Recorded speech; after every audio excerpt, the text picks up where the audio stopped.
ரிஷபராசிக்கார அன்பர்களே, இந்த ரிஷபராசினுடைய மனசுல இருக்கக்கூடிய ஒரே ஒரு விஷயம் தாங்க. எண்ணம் கூட சொல்லலாம், இல்ல சிந்தனைன்னு சொல்லலாம், இல்ல இவர்களுக்கு எப்பவுமே தோணக்கூடிய ஒரு விஷயம் கூட எப்படி வேணாலும் சொல்லலாங்க. அது என்னன்னா, எப்ப சாமி எனக்கு சாவு வரும், எதிர்பார்த்து காத்துக்கிட்டு இருக்கேன் சாமி. என்னுடைய வாழ்க்கையில நான் நிறைய துன்பப்பட்டிருக்கேன், அதெல்லாம் நான் பார்த்துட்டேன். ஆனா எனக்கு ஆசை அப்படின்னு ஒண்ணு இருந்துச்சுன்னா அது என்னுடைய சாவுதான் சாமி. அது இன்னைக்கு வந்தாலும் சரி, எப்போ வந்தாலும் சரி, அது எனக்கு வேணும் சாமி.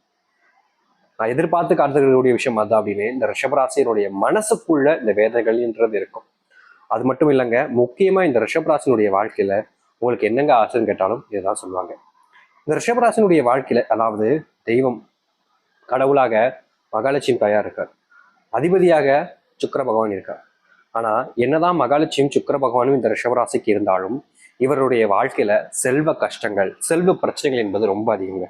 முக்கியமா சொல்ல போனா சுக்கிர பகவான் வந்துட்டார் உங்களுடைய வாழ்க்கையில, இனி எல்லா நாளுமே செல்வம் தான், செல்வ பிரச்சனையும் இல்லாம போயிடும்னு சொல்லுவாங்க. முக்கியமா மகாலட்சுமி தாய் வந்துட்டா உங்களுக்கு அப்படின்ற போது உங்களுடைய வாழ்க்கையில இனி செல்வ கஷ்டமே இருக்காதுன்னு சொல்லுவாங்க. ஆனா இந்த ரிஷபராசினுடைய வாழ்க்கையில கடவுளாக மகாலட்சுமியும் அதிபதியாக சுக்கிர பகவானையும் வைத்திருந்தாலும் கூட இவர்களுடைய வாழ்க்கையில செல்வ பிரச்சனைங்கிறது பெரும் பிரச்சனையா இருந்துகிட்டு தாங்க இருக்கு. முக்கியமா இந்த ரிஷபராசிக்காரர்கள் ரொம்ப கடினமா உழைக்கக்கூடிய நபர்களுங்க. இவங்களை சாதாரணமா நினைச்சே கூடாது. ஏன்னா இவங்களுடைய உழைப்பு, இவங்களுடைய குணம் என்பது ரொம்ப நான் எப்படி சொல்றதுன்னா, எவ்வளவு கஷ்டப்பட்டாலும் சரிங்க, வாழ்க்கையில எவ்வளவு துன்பம் வந்தாலும் சரிங்க, தன்னுடைய வாழ்க்கையில தன்னுடைய இலக்கை அடைஞ்சே தீருவேன் அப்படின்னு இருக்கக்கூடிய ஒரு நபர்னா அதுதான் இந்த ரிஷபராசிக்காரர்கள். அது எவ்வளவு பெரிய கஷ்டங்கள் வந்தாலும் சரிங்க, அனைத்தையுமே ரொம்ப எளிமையா எல்லாத்தையுமே தகிர்த்துட்டு வாழ்க்கையில முன்னேறக்கூடிய ஒரு நபராக இருப்பாங்க.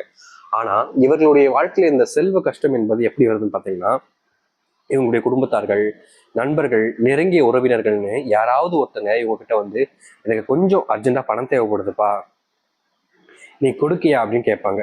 இவர்களும் நமக்கு தெரிஞ்சவங்க தானே, நண்பன் தானே, நம்ம சொந்தக்காரங்க தானே அப்படின்னு சொல்லிட்டு இவங்க கிட்ட இருக்கக்கூடிய செல்வங்களை அவங்க கிட்ட கொடுத்துருவாங்க.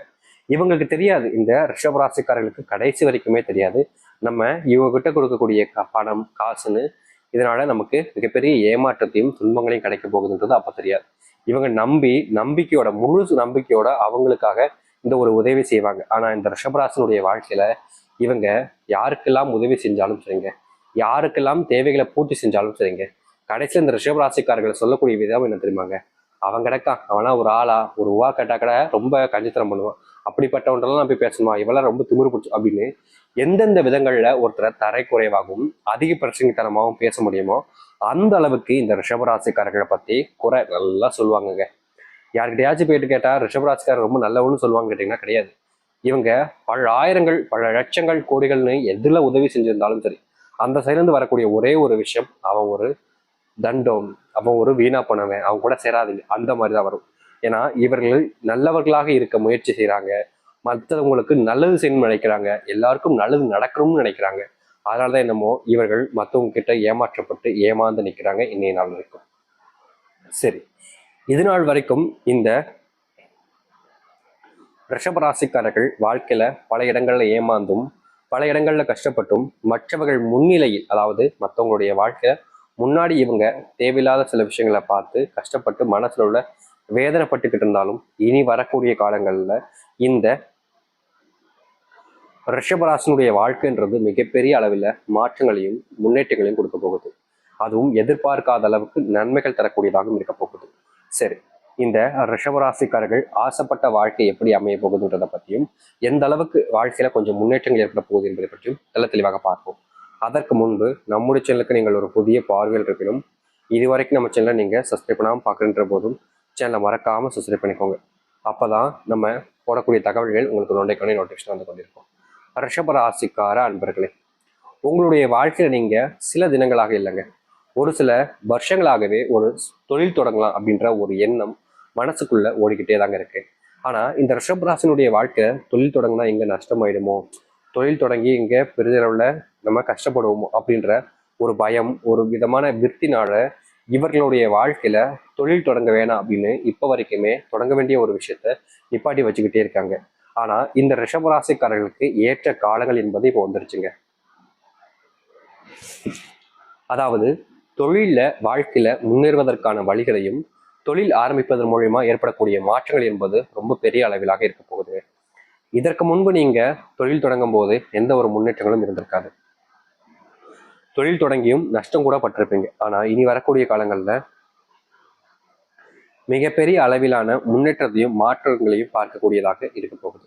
சரி, இந்த ரிஷபராசினுடைய வாழ்க்கையில தொழிலில் மட்டும்தாங்க மாற்றம் ஏற்படுமா? ஏன் எங்களுக்கு வேலையே கிடைக்க மாட்டேங்குங்க, ரொம்ப கஷ்டப்படுறோம் அப்படின்னு ரொம்ப கவலைப்பட்டீங்கல்ல, அப்படிப்பட்ட வேலை கிடைக்காம ரொம்ப கஷ்டப்படக்கூடிய வாழ்க்கையில இனி வரக்கூடிய காலங்கள்ல வேலை என்பது கிடைக்க போகுது. இவர்களுடைய வாழ்க்கையில வேலை கிடைச்சதோடு சேர்த்து அதுல முன்னேற்றங்கள் பெறக்கூடிய வாய்ப்புகளும் இருக்கு. அது மட்டும் இல்லைங்க, பல நாள் நிறைவேறாத ஆசையாக இருக்கக்கூடிய ஒரு சொந்த வீடு கட்டுவதற்கான சூழ்நிலைகள் என்பது இந்த ரிஷபராசினுடைய வாழ்க்கையில உண்டாகும். ரிஷபராசினுடைய வாழ்க்கையில மிகப்பெரிய அளவிலான துன்பங்கள் எல்லாம் காணாமல் போகும். தன்னுடைய பிள்ளைகள் வாழ்க்கையில முன்னேறுவார்களா, தன்னுடைய பிள்ளைகளுடைய உடலில் இருக்கக்கூடிய பிரச்சனைகள் எல்லாம் தீர்மான இந்த ரிஷபராசிக்காரர்கள் ஒவ்வொரு நாளுமே கஷ்டப்பட்டு மனசளவுல ரொம்பவே வேதனைப்பட்டிருக்காங்க. ஏன்னா இவர்களுடைய வாழ்க்கையில இந்த இதுக்கெல்லாம் ஒரு மாற்றம் கிடைக்கணும், இந்த இதுக்கெல்லாம் ஒரு தீர்வு கிடைக்கணும்னு பலவிதமான எண்ணங்கள் ஆசைகள் இருந்தாலும் இந்த ரிஷபராசனுடைய வாழ்க்கையில எந்த ஒரு விஷயத்துக்கும் முடிவுன்றது சரியா கிடைக்கலங்க. ஆனா இப்படிப்பட்ட முடிவில்லாத வாழ்க்கை கூட இனி வரக்கூடிய காலங்கள்ல ரிஷபராசனுடைய வாழ்க்கையில முடிவுகள் கிடைக்கும்.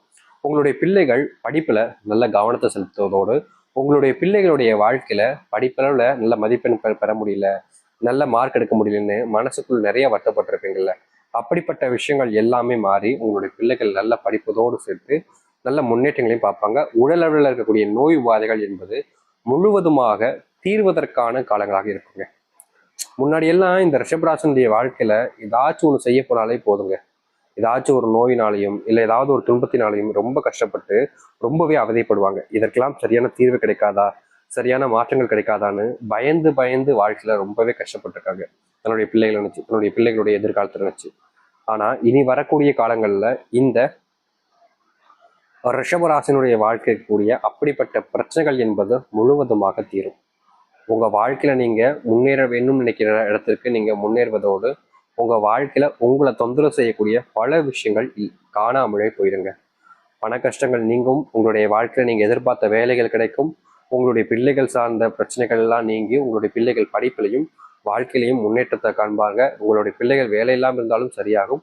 ரொம்ப நாளா தீராத நோய் உங்களுடைய பிள்ளைகளுக்கு இருந்தாலும் அதற்கான தீர்வுகள் கிடைக்கக்கூடிய காலங்களாக இருக்கும்.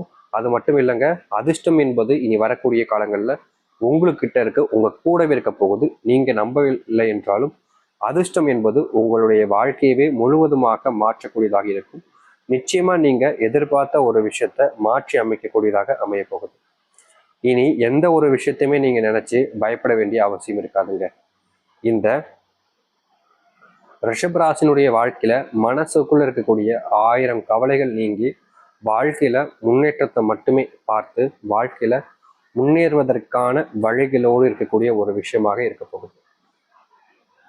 நீங்க இதற்கு முன்பு பல விஷயங்கள்னால கவலைப்பட்டிருக்கலாம், கஷ்டப்பட்டிருக்கலாம், துன்பப்பட்டிருக்கலாம். ஆனா இனி இந்த ரிஷபராசினுடைய வாழ்க்கையில அது போன்ற எந்த ஒரு விஷயங்களும் இருக்காதுங்க. உங்களுக்கு பிடிச்ச ஒரு வாழ்க்கை உங்களுக்கு பிடிச்ச மாதிரி அமைஞ்சு முன்னேறுவீங்க. நம்பிக்கையோடு காத்துருங்க. இனி இந்த ரிஷபராசினுடைய வாழ்க்கையில துன்பங்கள் இல்லாத ஒரு வாழ்க்கையாக அமையும். உங்க வாழ்க்கையில உங்களுக்கு நீங்க ஆசைப்பட்டு ஒரு விஷயத்த செய்ய முடியாம இருந்தாலும் அதை செய்வதற்கான சூழ்நிலைகள் உண்டாகி அதை செஞ்சு முடிப்பதற்கான தைரியமும் தன்னம்பிக்கையும் கிடைக்கும். உங்க வாழ்க்கையில யாரெல்லாம் உங்களை ரொம்ப இழிவாகவும் மட்டுமாகவும் கேவலமாகவும் படுத்தி பேசினதோடு உங்களை அவமானப்படுத்திருக்காங்களோ அவர்கள் முன்பு நீங்க யாரும் நிரூபிச்சு இந்த ரிஷபராசிக்காரர்கள் வாழ்க்கையில முன்னேறுவதோடு நன்மைகளையும் மாற்றத்தையும் பார்ப்பார்கள். அப்படிப்பட்ட ஒரு விஷயம் இனி வரக்கூடிய காலங்கள் நடக்கும். இனி எந்த ஒரு விஷயத்தையும் நினைச்சு பயப்பட வேண்டாம், கவலையும் பட தேவையில்லைங்க. ஏன்னா அப்படிப்பட்ட ஒரு வாழ்க்கை இந்த ரிஷபராசிக்காரர்களுக்கு அமைய போகுது. சரி, இனி நட்சத்திர பலன்களாக பார்க்கலாம். ரிஷபராசினுடைய வாழ்க்கையில நட்சத்திரங்கள் அப்படின்னு பாத்தீங்கன்னா கிருத்திகை 2ஆம் பாதம் முதல் ரோகிணி மிருகசீரிஷம் 2ஆம் பாதம் முடிவு வரைக்கும் இருக்குதுங்க. சரி, இதன் மூலியமா இப்போ கிருத்திகை 2ஆம் பாதம் முடிவு வரைக்கும் ஆளுகளுக்கு ரொம்ப நாட்களாகவே மனசுக்குள்ள இருந்த ஒரு ஒரு எப்படி சொல்றதுன்னா மனசுக்குள்ள ரொம்ப நாளா ஒரு ஆறாத காயம் இல்ல மனசுக்குள்ளேயே வச்சுக்கக்கூடிய ரொம்ப நாட்களாக தீராத ஒரு பிரச்சனை அப்படின்னு ஒன்று இருந்திருக்கும். அப்படிப்பட்ட ஒரு விஷயத்திற்கான தீர்வுகளையும் மாற்றத்தையும் காண்பார்கள் இவர்கள். அது மட்டும் இல்லைங்க, இவர்களுக்கு ஒரு நல்ல அரசாங்க உத்தியோகம் கிடைக்கவும் வாய்ப்புகள் இருக்கு. ரோகிணி நட்சத்திரக்காரர்களே, உங்களுடைய வாழ்க்கையில நீங்க உடல் அளவுல ரொம்பவே பாதிக்கப்பட்டு நோயினால படுத்த படுக்கையாவே கிடந்திருப்பீங்க. இனி வரக்கூடிய காலங்கள்ல உங்களுடைய வாழ்க்கையில உடல் சார்ந்த பிரச்சனைகளையும் நோய் போன்ற விஷயங்கள்னால நீங்க கஷ்டப்பட்ட விஷயங்கள் இருந்தும் உங்களுக்கான தீர்வுகள் என்பது கிடைக்கும். நீங்க நோயினால ரொம்பவே பாதிக்கப்பட்டு கஷ்டப்பட்டு படுத்த படுக்கையா இருந்திருப்பீங்க. அப்படிப்பட்ட ஒரு விஷயத்திற்கு தீர்வுகள் கிடைச்சு உங்களுடைய வாழ்க்கையில நீங்க மாற்றத்தையும் முன்னேற்றத்தையும் பார்க்கக்கூடியதாக அமையும். இதை அடுத்து மிருகசீரிஷம் 2ஆம் பாதம் முடிவு வரைக்கும் இவர்களுடைய வாழ்க்கையில நீங்க அப்பா அம்மா அப்படின்னு ரொம்ப பாசமா அவங்க மேல உயிரியே வச்சிருந்திருப்பீங்க. ஆனா அவர்கள் உங்க மேல அன்பையும் பாசத்தையும் சரியா கவனிக்காம உங்க மேல வெறுப்பையும் கோபத்தையும் அதிகமா காமிச்சிருப்பாங்க. ஆனா இனி வரக்கூடிய காலங்கள்ல உங்களுடைய வாழ்க்கையில அதற்கேற்றது போல் உங்களுடைய வாழ்க்கையவே மாற்றி அமைக்கக்கூடிய விதத்துல இந்த ரிஷபராசிக்காரர்களுக்கு வாழ்க்கையில் மாற்றங்களும் முன்னேற்றங்களும் அமையும். இந்த ரிஷபராசிக்காரர்கள் செய்ய வேண்டிய ஒரு விஷயமாக இது இருக்குதுங்க. அதாவது இதை செய்வதும் செய்யாமல் இருப்பதும் அவருடைய விருப்பம் தான். வார வாரம் வருகின்ற வெள்ளிக்கிழமையில சரியா சொல்லணும்னா இதை நீங்க வெள்ளிக்கிழமையில மாலை நேரத்துல ஒரு 6 to 7 மணிக்குள்ள உங்களுடைய வீட்டுல வச்சோ இல்ல நீங்க பக்கத்துல இருக்கக்கூடிய கோவில வச்சு செய்யலாம். முடிஞ்ச அளவுக்கு வீட்டுல வச்சு செய்யறது ரொம்பவே நல்லது. அன்னைக்கு உங்களுடைய வீட்டுல முன்பு முத்தம் தெளிச்சு பெருக்கி வீடை சுத்தப்படுத்திக்கிட்டு நீங்க உங்களுடைய வீட்டுல மகாலட்சுமி தாயார் முன்பு ஒரு கல்லுப்பு தீபம் ஏற்றணும். அதாவது பாத்தீங்கன்னா கீழே கல்லுப்பு ஒரு தாம்பல் தட்டு எடுத்து அதுல முழுக்க கல்லுப்பு வச்சு அதற்கு மேல ஒரு அகல் விளக்கு நெய் இல்லைன்னா தீபம் ஊற்றுறதுக்கான எண்ணெய் ஊற்றி ஒரு தீபத்தை நீங்க ஏற்றிடணும். இதை வாரம் வாரம் வருகின்ற வெள்ளிக்கிழமையில செய்யுங்க. தொடர்ச்சியா ஒரு 4 வெள்ளிக்கிழமை ஒரு மாதம் வெள்ளிக்கிழமையில செய்யலாம். அப்படி இல்லை உங்களுக்கு தினமும் செய்ய ஆசைப்படுறீங்கனாலும் தினமும் செய்யலாம். அப்படி இல்லை வார வாரம் வெள்ளிக்கிழமைனாலும் சரினாலும் செய்யலாம். அது உங்களுடைய விருப்பம் தான். ஆனா இதை செஞ்சு முடிக்கும் போது உங்க வாழ்க்கையில மிகப்பெரிய மாற்றங்களையும் செல்வத்தினுடைய கஷ்டங்கள் வந்து தீர்வுகளையும் நீங்க காணக்கூடியதாக இருக்கும். அந்த அளவுக்கு உங்களுடைய வாழ்க்கையை மாற்றி அமைக்க கூடியதாக இருக்க போகுது. நம்பிக்கையோடு காத்திருங்கள், நிச்சயம் நல்லதே நடக்கும். நீங்க எதிர்பார்த்த ஒரு வாழ்க்கை